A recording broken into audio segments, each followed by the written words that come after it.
All right. Hello. Welcome, everybody, to episode number 1 of Cliff's Kayfabe Campfire.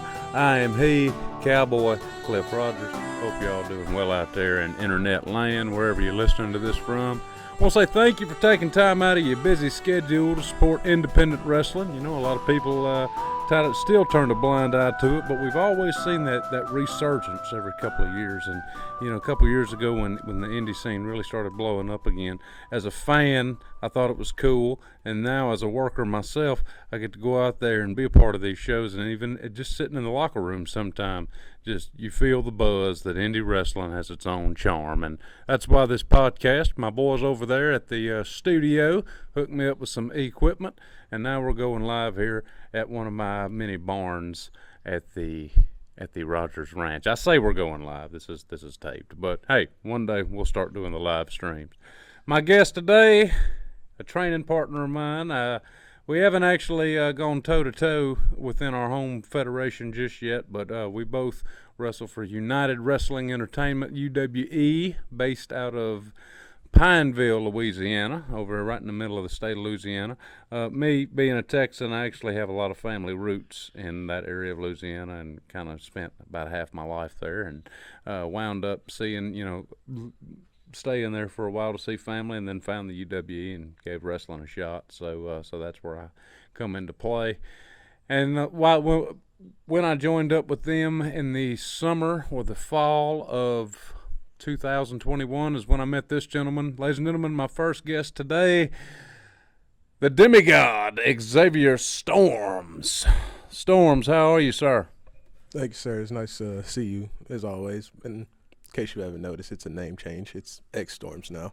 Oh, yeah. I forgot. Hey, my interns that write the papers for this show, they got that wrong. It ain't my fault. That's the first rule of the show. It ain't never my fault. So, Javier, I'm always going to call you that, okay? I'm sorry. That's a road buddy thing. I'm always going to call him Javier. You know, that's one thing about sharing a locker room, sharing a vehicle with somebody doing this is you kind of get your own little quirky inside jokes and nicknames, and then they just kind of bleed into everything else. You'll call somebody something and be like, why you call him that? Be like, oh, it's a long, unexplainable story. So, all right, well, I obviously know the answer, but why don't you tell the listeners here a little bit about yourself, X. How long you been in the business, how old you are, where you from, and, yeah. Go ahead and fill out the basic ID form for us here at the Campfire.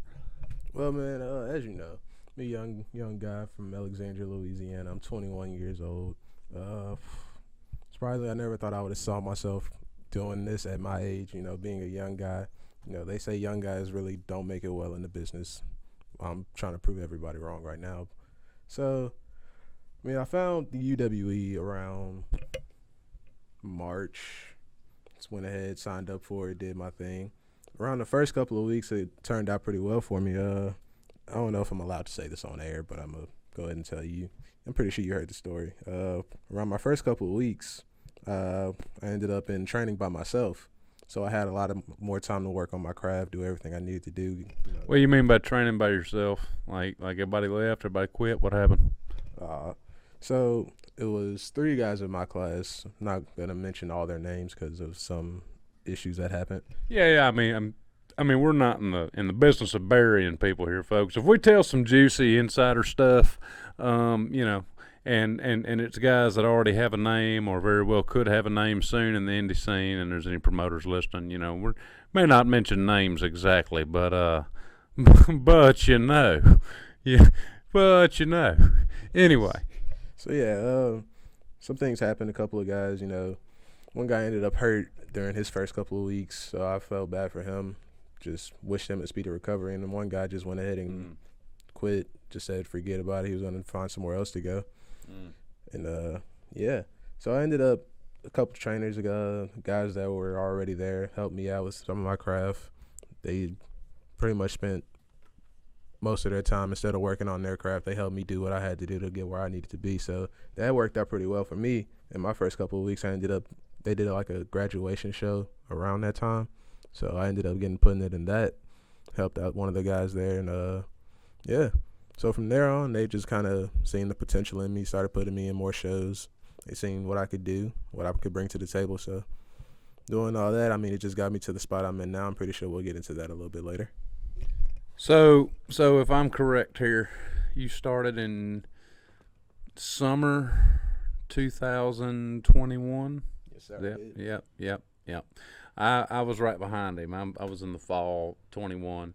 And guys, the great Chris Jericho, the demo god, he has quite the podcast too. I like to listen to him sometime when I'm in the gym. Cowboys go to the gym too. Okay, yeah, we don't always just curl hay bales like a bunch of savages. Plus that only happens in the cartoons. You know how much a hay bale weighs, dude? It's How much actually? If I had to guess, probably around 400 pounds. That's pretty heavy. Yeah. Like unless you're freaking the Terminator, So somebody hit me with that joke. You've been bench pressing hay bales? I'm like, well, I'm not Superman, so no. I have seen some big old boys flip one before though. That can be done. But no, to quote Chris Jericho, or loosely quote him, he says, you don't have to have a trainer with Hall of Fame pedigree or somebody that's been all over international television per se.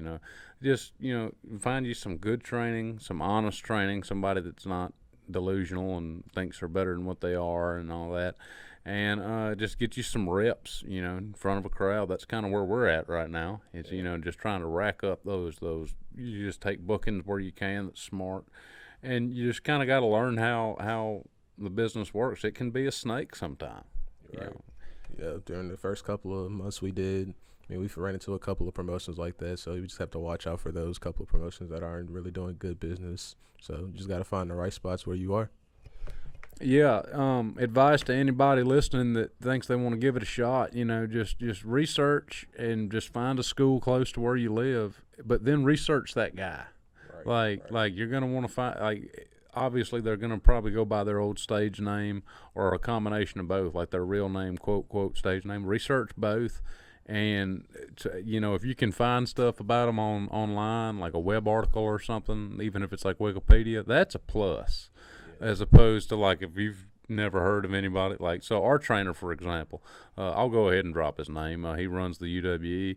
He's the head trainer. His wife's actually the owner. His name is Danny Davis, a.k.a. Dapper Dan, the original Dapper Dan. If you YouTube and Google Dapper Dan, you're going to find the big dude with the mustache, Dapper Dan Van Zant. I believe that was NWA. I think so. Yeah. Well, he did it. He did the name later on. DAP, he did NWA, the original, NWA, and back when it was Jim Crockett, and Global, which was a thing back in the big territory star, 80s, 90s, and so I saw his name on the ad on Facebook, and all that for the tryouts, and I have a friend that I do radio with, high school football sometime, I dabble in that, I'm a bit of a media guy, so when I do stuff like that, I have a commentator buddy named Lolly Griffin, a.k.a. Lolly Dude. And he was a referee, manager, wrestler, all that back in the 80s, 90s, glory days. And so I call him up, and he was like, "Oh yeah, that's Danny Davis." He said, "Man, that guy can work. He worked Flair once or twice, He said he wasn't no big Hall of Famer or nothing, but I mean, dude can work." And then I was just like, "That's what I need." So validate these people is what I'm saying. Don't just trust anybody with your body and your well-being, because I mean, well, X, I'll let you go ahead and give your side of it. This. Kind of what you experienced, but man, tell us about that first week, 2-3 weeks of being a wrestler, like fresh off the street. Here's my money. Where do I sign? That's another thing we can get into later is what red flags look for with money and whatnot. But like, here's my money. Where do I sign? Here's my Nike shorts, my Adidas shoes. That's all I got. Tell us about that first 2-3 weeks and the aches, not only the physical, but the mental attacks. Oh man, so during the first couple of weeks, it was pretty hard. So it's depending on what kind of work you're trying to put yourself through. It's not an easy journey. So I was willing to. I knew it was going to be tough. I knew it was going to be painful. I knew you're going to get hurt some way, shape, or form. So I was ready for it. You know, running the ropes is, oh my God, you ended up with like what are they called? Bruises all over your backs and just like yeah. So folks, most people expect like the bump to hurt the worst. Oh no, it's never. The bumps do not hurt the worst. Most of the times, it could even be the ropes. Depending on what kind of ropes they're using, you never really know. That's what I say. Check the ring before you always get in there. So. And see, that's one thing that old Dapper Dan taught us. He was like, anywhere you go that's not here, and he said, even here, like when we set the ring up, feel around, touch on it, feel it, get in it, and don't just go to bumping, but like walk it, then run it, and feel the ropes, pull on them. And if you're in an outside promotion you've never been before, you know, nice people or not, mistakes can be made, and no offense to anybody, but you know, in the indies, and this goes for UW too, we're not perfect. We take what we can get as far as crew goes. A lot of the time, we worked a show in Arkansas together one time, a good example, and the crew didn't really know much about, and I'm talking about the ring crew, not like the people organizing the event, but like the ring crew, they didn't really know much about wrestling. They just liked it, and they were friends with the promoter, and he was like, yeah, I need some hands. So hell yeah, I'm checking that ring before. I mean, and no offense to those guys. I mean, shout out to them for sacrificing their Saturday to come help out. I mean, it could have been us having to set it up, and that would have, you know, sucked a fat one because we had a big old drive, didn't we? Right, we did. It was like 4.5 hours to get out there. So, I mean, that's why all rings are different. I'm gonna go ahead and say it there. All rings are different. They all feel different no matter what. So that's why they always say check the ring, check the ropes, make sure all the corners are right, you know, make sure under the ring looks good. Test the ropes, hit the ropes, run the ropes, walk the ring like they always say. Make sure your safety is good, and make sure if you see anything wrong with the ring, make sure you tell somebody so they'll get it checked out. Yeah, so me and X, let's go ahead and just kind of walk through that door real quick. We took Dapper Dan's advice with that whole gig there. But before we walk through that door of our trip to Arkansas together, before we get into the road story, yeah, let's finish up what we were talking about training.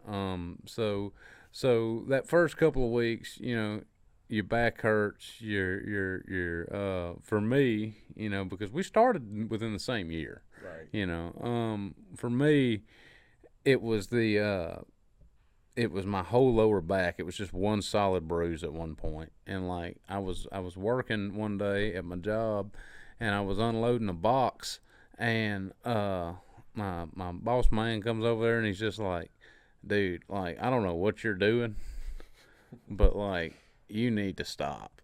And I was like, I'm fine. And he's like, no, like talk to me. Like, he was like concerned because I was also losing a pile of weight, son. Like, yeah, like when I started, I was probably every last bit of 235.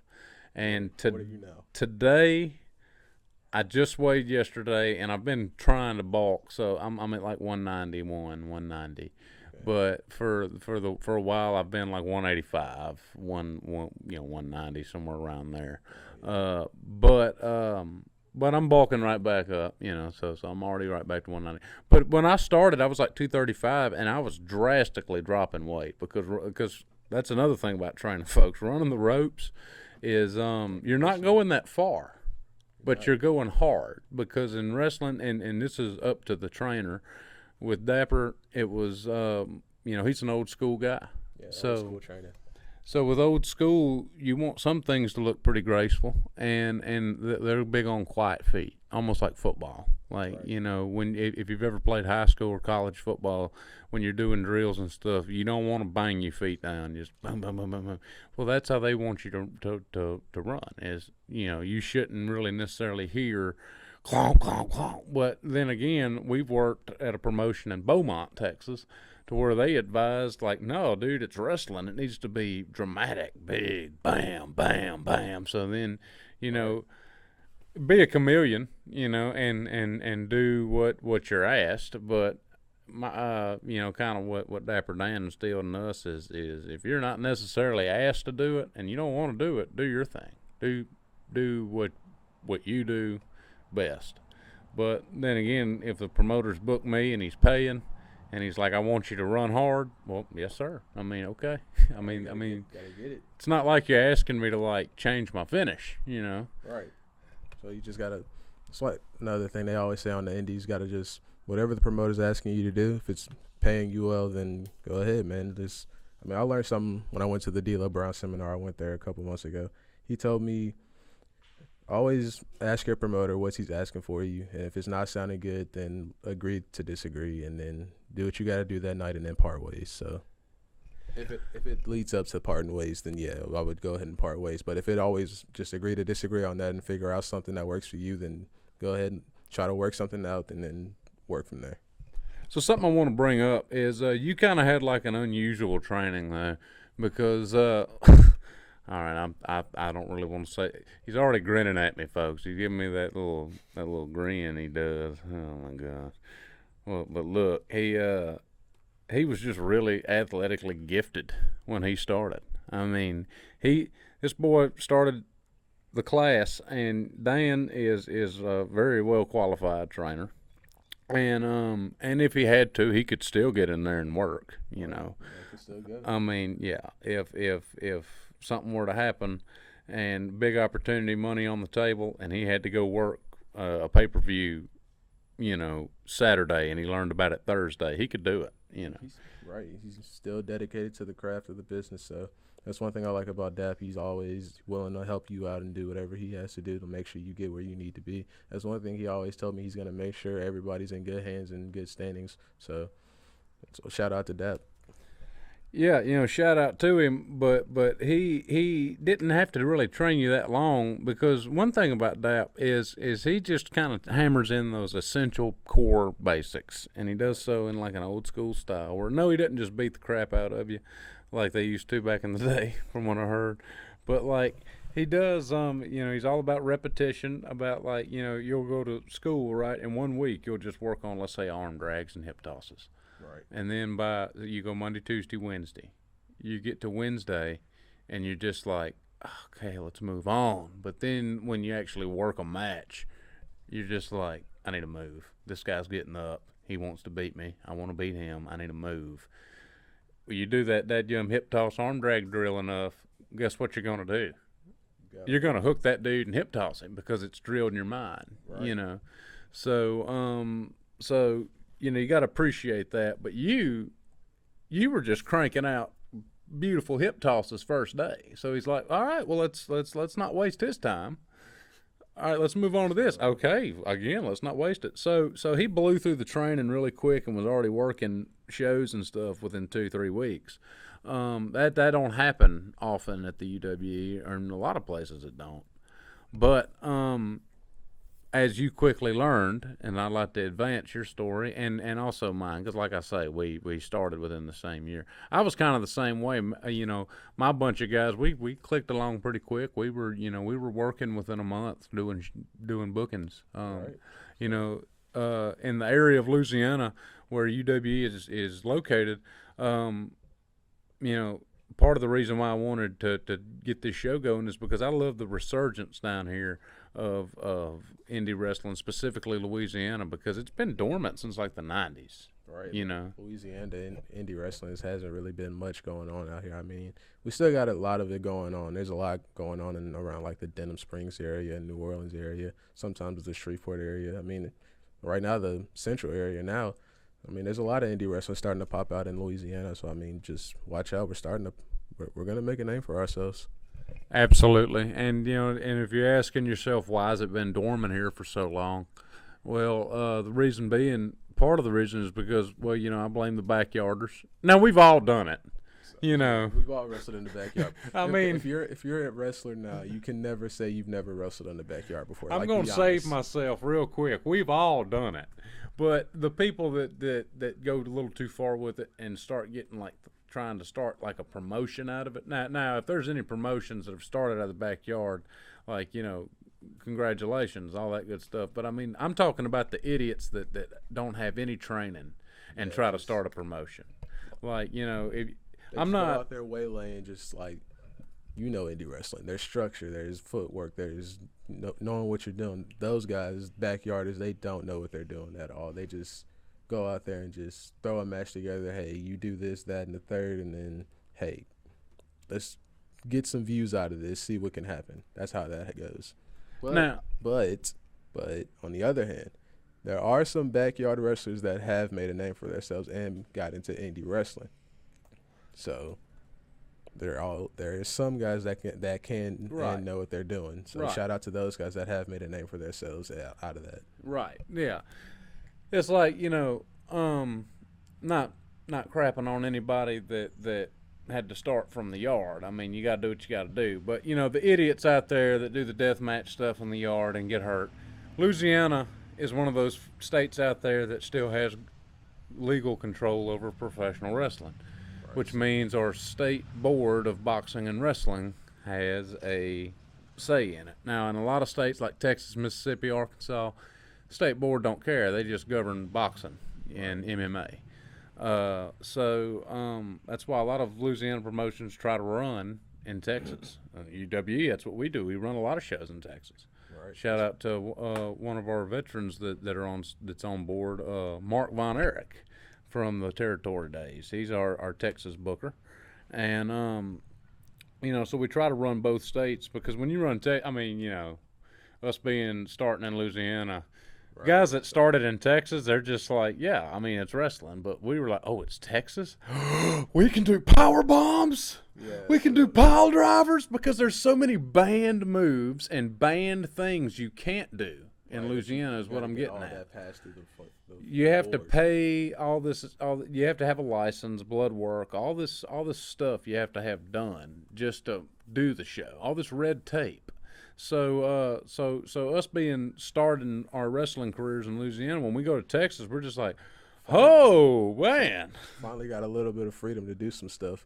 Yeah, or Mississippi, or anywhere like, really. And like you were saying, there is wrestling in Baton Rouge and New Orleans, but that stuff, let me clarify, because of the deathmatch backyarders and stuff, they don't really trust what's going to come through the door sometime. So yeah, they're always seeing. They always make sure they got the good guys coming through there. I mean, if you follow Louisiana wrestling, you've heard of the Wildcat Sports. You've heard of it before, and then you've seen their upcoming show. They got a show running with the now NWA. So they're running a joint company show with like a 2-day event coming up. I think next weekend. I'm trying to go see that out. They got a lot of great matches lined up. Ryan Davidson's facing Nick Aldis. Ooh, that's gonna be hot. Wildcat is great, but like I say, but they don't trust what's coming through the door. The only people that's gonna be on their shows are stars from the wrestling world that have worked on TV and stuff and elsewhere that are coming in they'll pay their $25 or so to get a Louisiana license. The commissioner's not going to make them do any kind of test or nothing. They're stars already, they're established wrestlers. Or they're students that go through their Wildcat school. That is the only people that's going to be on a Wildcat show. It's exclusive, man. And I don't necessarily blame them, in the Louisiana world of pro wrestling, you kind of got to be that way. As good as you are, as good as I like to think I am. I mean, could we hold our own in a Wildcat show? Yeah. I mean, we could fit in somewhere on there, maybe with a little more polish. But we didn't go through their school, and we don't have big names in the circuit yet. So it's like, it's hard, at first. So that's why I'm saying this to the listeners, just because it's there don't mean it's easily accessible. So UWE is kind of was unless you lived down in South Louisiana and had the money to go to Luke Hawk School, it was like, whoa, there's another option. Right. Like, what? Well, wait a minute. That's a big turnaround. And and of course, I was living here pretty much. I was staying here a lot at the time, so I went ahead and tried it out and had some days out of the week to spare, go do it. And I was working a lot in Natchitoches on my uncle's farm and stuff, and so I'd drive. It's only an hour, It's not bad. Wasn't terrible. But yeah, man, you said Nick Aldis and Ryan Davidson. I'm kind of lost on that. That's gonna be hot right there. That's Oh God. So yeah, Wildcat Sports. Check them out if you haven't already. UWE. Check them out. YouTube. Check it out. You can see X Storms, the demigod. Myself, Cowboy Cliff Rogers. I just had a title match actually for our UWE Heavyweight Championship. I actually want to kind of segue real quick into something. I faced the champion. It was close, guys. We're talking like the hair of a gnat close. But in the end, I'm not sitting here draped in gold. But Eddie Love, the Groovy King, big old dancing hippie is what he is. But I can't hate on him. He's a nice guy. And he beat me. He beat me fair. I mean, I go for my finishing move, the quick draw. But might I add, a very sexy-looking jumping bulldog. I go for that. He ducks it with that bald, slick, sweaty head of his. Picks me up, gives me that big spine buster, bad trip. 1, 2, 3. So, but you have a match with him because you won a battle royal that same night. How you feel going into your first as a pro wrestler heavyweight title match? Now you've held belts before though. A belt. You were the UWE light heavyweight champion for a while. Just about a year. You kind of ran through that division. Now, folks, UWE is a young company, which means we mainly use guys that go through the school. Well, until you get just a crap load of students, sometimes your division's small. So a lot of times we had you like tagging with people and stuff like that. I say they had you tagging with people and stuff like that. Yeah, folks, we're outside. The crickets or this bird, whatever this is. You go, Tombstone. Move. Yeah, there we go. Anyway, yeah, it's a campfire, right? Campfire. Sometime, we were running out of opponents for you and all that. You finally dropped the title. Now you're going in. You won a battle royal, number 1 contender. Yeah. I'd also like to mention, me dropping the title is way out of my hands. So I'm gonna go ahead and say that out now. It's going to come out later, but I can't speak on it now. You already know what happened in that certain situation, so I don't know what's going to happen at this certain point in time. I'm just going to say there are big things coming in the future. Political drama, it don't just happen in the big leagues, folks. Yeah. That's something I want to touch on, man. We've discovered a few promotions out there that man, it's just cliquey egos, and I mean, I'm talking like just random promotions, like different states. Like, some of it's just like, God, they think they are Roman Reigns walking around, and like you could be a great worker, and if they just don't like you, or if you're not like, if somebody just says, "Oh yeah, I heard something bad about that guy," no proof. I mean, just bam, out, So luckily UWE isn't like that, but yeah, had a little bit of controversy with somebody in the back that kind of broke a few rules. And anyway, but championships were lost. You now have a chance to win your first heavyweight title as a pro wrestler. How do you feel, and what's your mindset going into that? And hey, man, how's it feel? All that I've said, winning a belt, losing it, and all within the scope of a little over a year. How you feeling? Well, how I'm feeling now is I've tagged with Eddie before. I've known Eddie since he started wrestling at the UWE Academy. So he actually started with me. Like we started about the same time. Now, of course, no, we don't practice matches or nothing like that together or anything, but like we learn the basics at the same time. And then if I'm in the gym and he's in the gym, we'd hang out, maybe spar a little bit, work on some grapples. But yeah, we're kind of all three in that same boat. Yeah, it's a good thing to mention. Like, one thing about a couple of us in the locker room, we never actually like for real train together. When we all catch up at show dates, or when we all actually do catch up at training, we'll probably just talk, do some workout drills, and then probably just spar for a little bit. But like, we never actually let's talk about working out a match. We'll save all that for show dates. Yeah. Well, reason being is because no one has a contract legal. And if you do sign a contract on the indies, well, don't. It's stupid. You're basically sacrificing your availability for everybody else for something that's not the big leagues, and they're not going to pay big league money is the thing. Right. It's not big league money to be signing a contract. Like, say like those big league companies did come in, like, hey, I want to sign you to a contract. Of course, I'm gonna take the big league money contract over an indie promotion contract. I want to make sure, like, I want to keep all my dates available to any promotion that's willing to book me. And some promotions, say you have a champion holding a championship at that promotion. Well, like again, D'Lo taught me, you're not obligated as a champion to show up every single show. You're obligated to show up and lose the title. Awesome. Yeah, and that's true. You have to give back. They gave you your glory. You got to give it back, and so that you can move on with good standing and all that.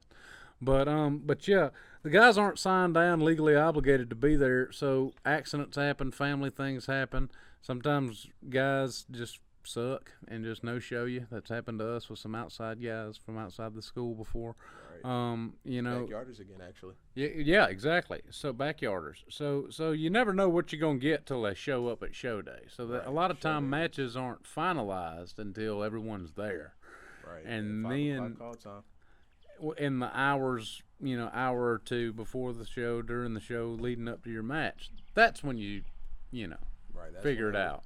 Figure everything out, make sure everything's set in stone before you actually start working on something for real. Like, it's okay to start planning out. Maybe say you already know who you're facing. All right, cool, and you happen to run into that guy. Like, maybe you'll talk about a few things there here and there, but maybe like, for me personally, I don't like talking about matches until it's show day. When it's like, hey, call time. They told us, all right, we're doing this, that, and the third. All right, let's talk about it.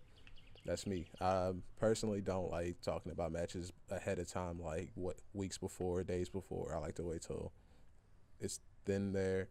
I can make sure I'm set in stone, ready to go that day. Of course, I'm always going to prepare. If I know who I'm facing, I'm going to prepare. I'm always going to prepare for who I'm going to, never know what you're going to get into. Like I'm saying, yeah, just prepare. Make sure you're in good standings with what you're working with. Absolutely.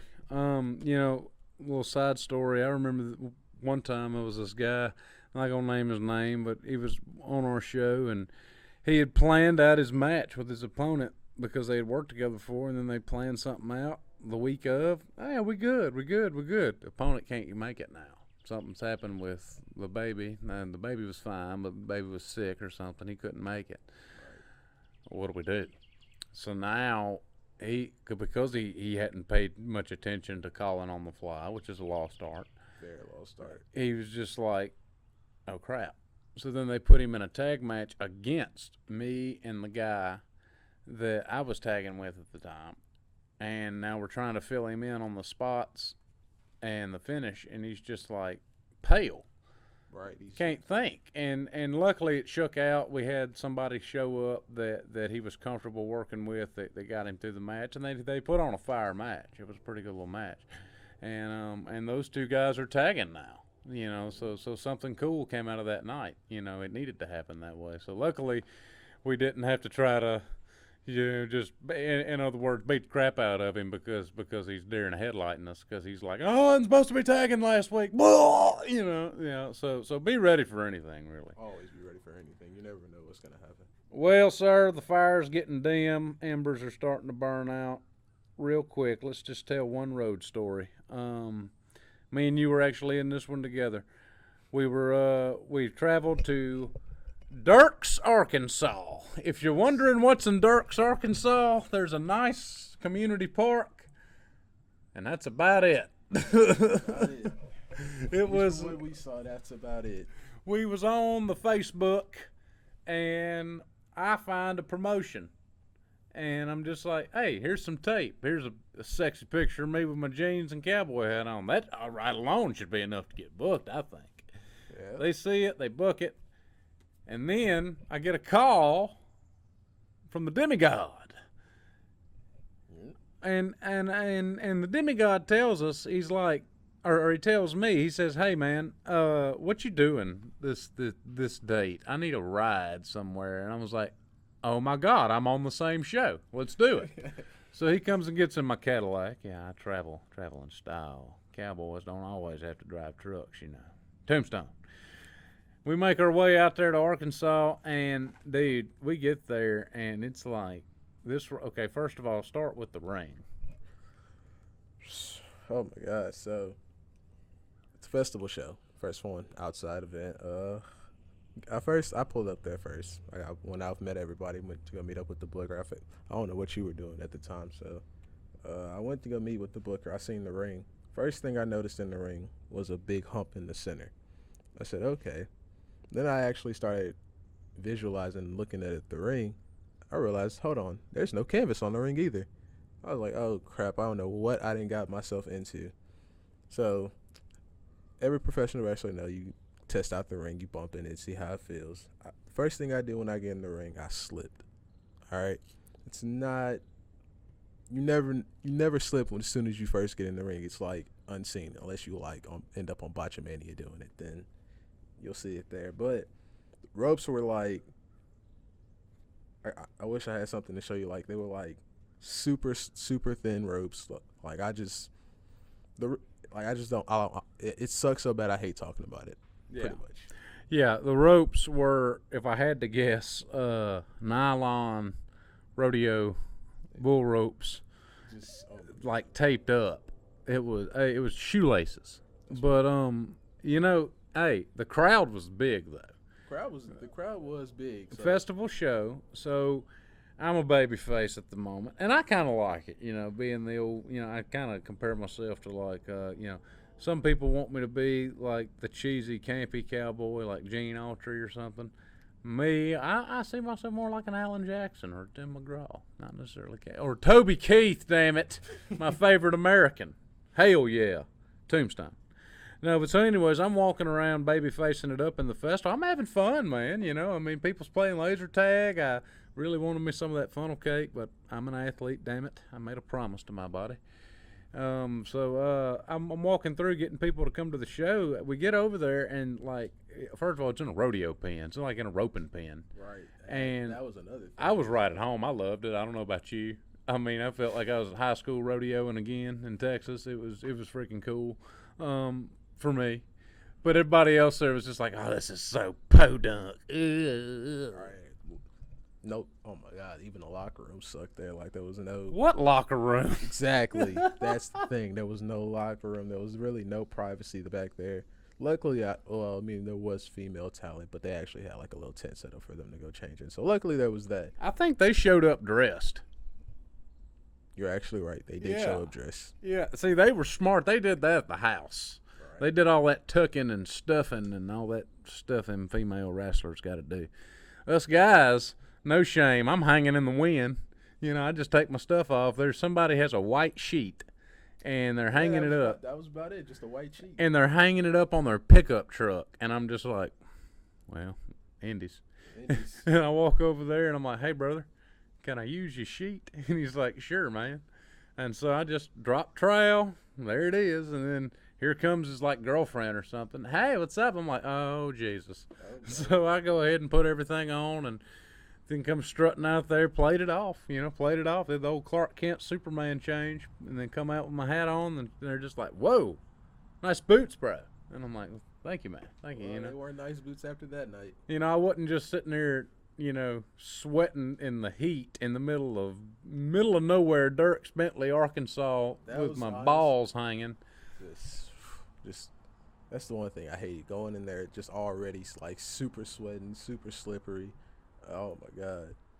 So that was actually the first night I actually gave somebody my takeaway from it. That was the first night I actually gave someone a power bomb, and it was you. So we get there to this show, and we ask the booker like, okay, what's up? And then he finds out we know each other, and he's like, oh, y'all just work each other. Hey, well, it turns out he's a heel, I'm a baby. There it is. We don't know what we're doing. And so, again, call it on the fly. We had a good time. We had a good match. That's the perks of actually, knowing who you trained with before. Then, like I said, me and Cowboy, we always don't really train together. Now, it was a very awkward ride back because, it's not like we just go right back to, oh, hey, buddy. No, I mean, the loser's not very happy. So X was quiet. the whole ride back. Thank you very much, Tombstone. Yeah, But he actually, I was a little quiet too. I was a little snippy because we kind of got into it at the end of it. Wasn't too happy with the ref's call on his part, but I got the pinfall victory that night, but I remember giving him a power bomb, and his Johnson just being dangerously close to my face, and me just going, this is one of those moves that really takes, because I don't ever do power bombs. Like I say, I wrestle in Louisiana a lot, so like we can't do those here. Thank you, backyarders. One of the many banned moves. Yeah, side note, when a backyarder does something stupid and hurts himself, the state can get sued. So every time they get sued, they make that move illegal. So there's so many things you can't do. Right, so much you got to work around. So I never do power bombs. So I'm not used to that. And I was just like, God, let this be. He better not kick out after this. And you did, you dickhead. All right, X. Well, it's been great having you at the campfire. Anything you want to say before you go, sir? Yeah, I do. Eddie Love, watch your back. I'm coming for you and my title. Excellent. I like it. That show is going to be December 10th, I believe, where at in Texas? Seguin, Texas. Seguin. See, I knew. I just make sure you knew. Yeah. Okay. All right, folks. Thank y'all for supporting Indy Pro Wrestling. I'm Cowboy Cliff Rogers, joined here with X Storms. Join me for a future episode as we talk more into some events and things going on in the world of Indy Pro Wrestling, some things to mark your calendars for, some promotions to follow and look for before we go. Of course, UWE, United Wrestling Entertainment in Louisiana. There's probably many UWEs because, it's a cool name, but it's the one in Louisiana. It's got the eagle wings, baby. Okay, then there's Wildcat Sports, also in Louisiana, the New Orleans one. They have guys like Booker T and stuff team up, work with them. NWA, Luke Hawks, it's pretty awesome. Check them out. Also, Hurricane Pro, got to shout them out in Beaumont, Texas. Yes, sir. And we're actually both registered up for a 30-man battle royal or Royal Rumble style battle royal for their brand new come and get it. I call it a come and get it. Open weight championship they have now. So so that'll be a fun. That's November 19th at Ford Park, Beaumont, Texas. If you want to see some good pro wrestling, follow like Hurricane, UWE, Wildcat Sports. Those are three to look for. Thank you for joining the campfire. As always, have a good one out there, folks. We'll see you when we see you.